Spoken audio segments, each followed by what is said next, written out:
जंतर मंतर में मौजूद हैं और यहाँ पर वैसे तो कई तरह के प्रोटेस्ट चल रहे हैं। कोलकाता जो रेप सर्वाइवर है उसके लिए भी प्रोटेस्ट चल रहे हैं और अभी अभी जहाँ हम लोग खड़े हैं यहाँ पर जो आज 21 अगस्त है, भारत बंद है, जिस तरह का फैसला आया है सुप्रीम कोर्ट में उसके विरोध में जो प्रोटेस्ट चला उसमें कई सारे लोग यहाँ जुटे। अभी चंद्रशेखर भी आके गए और कुछ लोग और हैं हमारे साथ, कुछ यूथ है, इस देश का युवा है, तो उनसे पूछते हैं कि वो यहाँ पर क्यों आए हैं। क्या नाम है आपका? मेरा नाम जुबैर चौधरी है।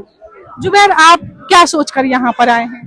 देखिए मैम, कहीं ना कहीं अगर देखा जाए जब से सरकार आई है, सरकार ने जिस तरीके से देश में माहौल पैदा किया है, अब जैसे ये सुप्रीम कोर्ट का SC/ST को लेकर फैसला आया है, लेकिन ये देश के अंदर एक तरीके से भाईचारे को तोड़ने की कोशिश की जाती है। लेकिन ये क्यों नहीं देखते कि ये गांधी का देश है, ये अम्बेडकरवादी देश है, यहाँ पर अम्बेडकरवादी लोग रहते हैं।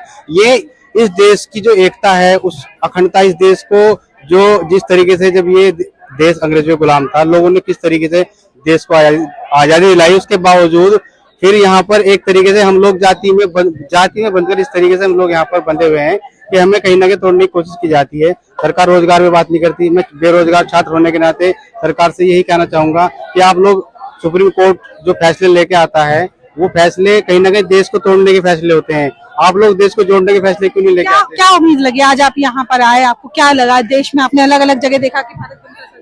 हाँ, देखिए, इसमें पूरे देश में हमने देखा है जहाँ पर भारत बंद के लोगों ने विरोध प्रदर्शन किया, ज्ञापन दिया, और ज्ञापन देने के बाद भी किस तरीके से कहीं पुलिस ने अपनी जो लाठीचार्ज भी की, जो लोग इस केस में थे, समर्थन में थे। लेकिन यही है कि कहीं ना कहीं सरकार, कहीं जो छात्र है या देश का युवा है, कहीं ना कहीं उसको मनोबल तोड़ने की कोशिश की जा रही है। और इस तरीके से जैसे भी आजाद समाज पार्टी के राष्ट्रीय अध्यक्ष यहाँ पे आए थे, उन्होंने बड़ी मुखरता से अपनी बात को यहाँ पर रखा और हम भी उनके समर्थन करते हैं। हर तरीके से हम छात्र होने के नाते यही कहना चाहेंगे कि सरकार रोजगार, जो तहजीब गंगा यमुना की हिंदू मुस्लिम भाईचारा, उस पर क्यों नहीं बात करती है ना। सरकार कहीं ना कहीं एक छोटी छोटी जातियों को भी मतलब एक धीरे धीरे तोड़ने की कोशिश की जा रही है, जो कहीं ना कहीं इस देश के संविधान के लिए हानिकारक है। और इस देश के संविधान को, इस देश के लोकतंत्र को बचाने के लिए बीएमआरवी स्टूडेंट फेडरेशन हमेशा सड़कों पर रहेगी। जी, आपका क्या नाम है? मेरा नाम अजय विद्रोही है। मैं JNU का छात्र हूँ और वहाँ भीम आर्मी स्टूडेंट फेडरेशन का प्रेसिडेंट हूँ। आप भी यहाँ पर आज मौजूद थे। क्या लग रहा है कि जिस तरह का माहौल था या आज पूरे देश भर में जो माहौल रहा है, कुछ बदलाव होगा इस पे? बिल्कुल बदलाव होगा। देखिए, कहते हैं ना कि बिना हवा न पत्ता हिलता है, जिस ओर जवानी चलती है उस ओर जमाना चलता है। तो आज युवा जो है, जो छात्र हैं, वो निकले हुए हैं। अब देखिए, उपवर्गीकरण की जो क्रीमी लेयर की बात ये लोग कर रहे हैं, पता नहीं कितना क्रीम दे दिए हैं। इनके पास कोई डेटा नहीं, इन्होंने कास्ट सेंसस नहीं करवाया, इनके पास कोई डेटा नहीं। किस डेटा के आधार पे ये जजेस जो हैं वो अपना फैसला सुना रहे हैं?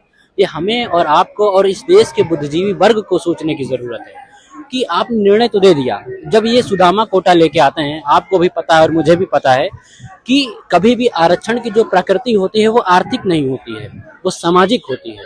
और आर्थिक आधार पे जब जो है आरक्षण आप लेकर आते हैं, तब यही जजेस जो है वो फैसला सुनाते हैं। ये मनुवादी, ये ब्राह्मणवादी जो मानसिकता है, इसके विरुद्ध हमें लड़ने की जरूरत है।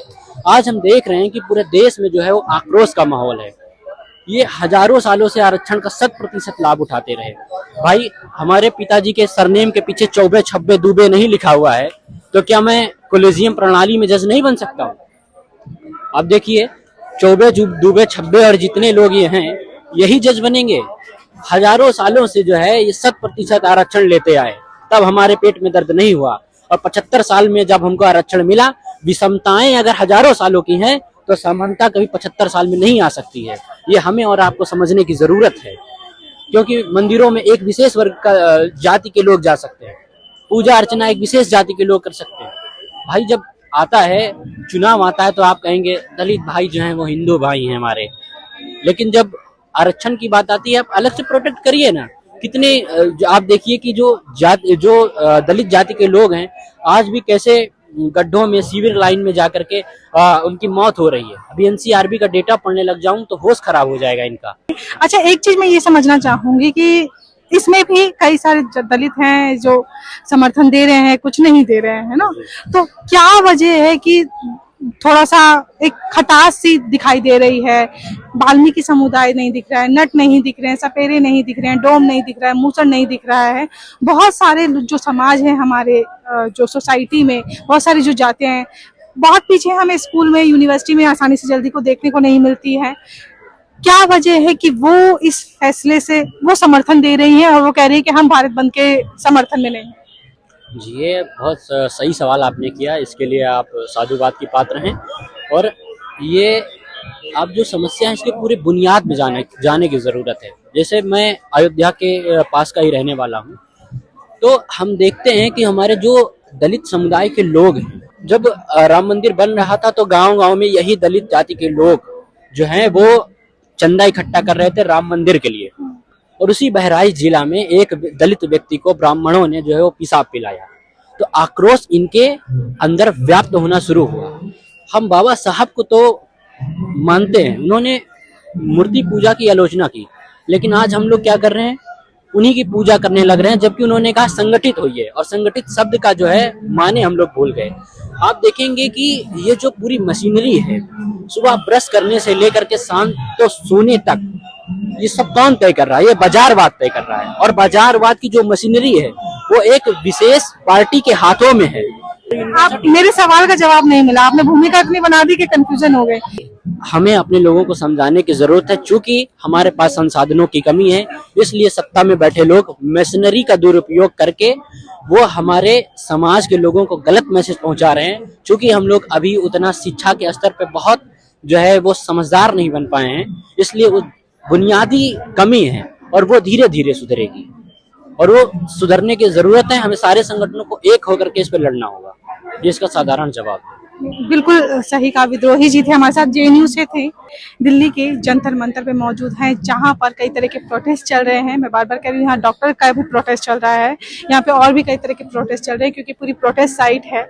यहाँ पे आपको पुलिस की बैरिकेडिंग भी दिखेगी।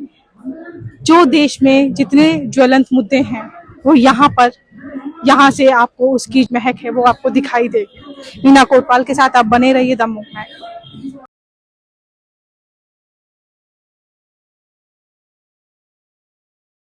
द मूक नायक जनवादी पत्रकारिता करता है। यह संविधान, लोकतंत्र और सामाजिक न्याय पर चलने वाला चैनल है। अगर आप भी चाहते हैं द मूक नायक हमेशा हाशिए पर खड़े लोगों की आवाज़ बुलंद करता रहे, बेजुबानों की पीड़ा दिखाता रहे, तो सपोर्ट कीजिए। सपोर्ट करने वाला लिंक आपको स्क्रीन पर दिखाई दे रहा होगा, साथ ही डिस्क्रिप्शन में जाकर भी आपको ये लिंक मिलेगा, जहाँ पर जाकर आप हमें सपोर्ट कर सकते हैं और हमारे काम को आगे बढ़ा सकते हैं।